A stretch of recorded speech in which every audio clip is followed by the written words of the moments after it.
तर आपापसातील वाद बाजूला ठेवून कार्यकर्त्यांसाठी आपल्याला एकत्र यावं लागेल असा प्रस्ताव अर्जुन खोतकरांनी रावसाहेब दानवेंना दिला। जालन्यात स्थानिक निवडणुकीसाठी हा प्रस्ताव दिला गेला, याला दानवेंनीही प्रतिसाद दिला। 15 दिवसापूर्वीच युती करण्याचं निमंत्रण मी या दोन्ही नेत्याला या ठिकाणी दिलेलं आहे। आमचे आपसातले काही भांडणं असतील ते एक वेळेला आपण आता बाजूला ठेवूया, परंतु कार्यकर्त्यासाठी जर आपण पुन्हा एक नाही झालो तर हा कार्यकर्ता हातामध्ये पायदान घेतल्याशिवाय राहणार नाही। मी राज्याचा अध्यक्ष भाजपचा आणि माझ्या जिल्ह्यात जरी युती झाली नाही तर मला ते कुणीतरी प्रश्न विचारतील तर माझं उत्तर नाही काही।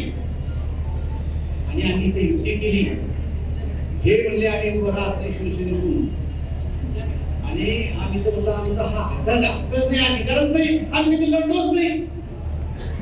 भास्करला करा तुमच्या मनानं करा, असं कसं करा? आम्हाला आमची ताकद माहिती आहे, आम्ही पहिला खरा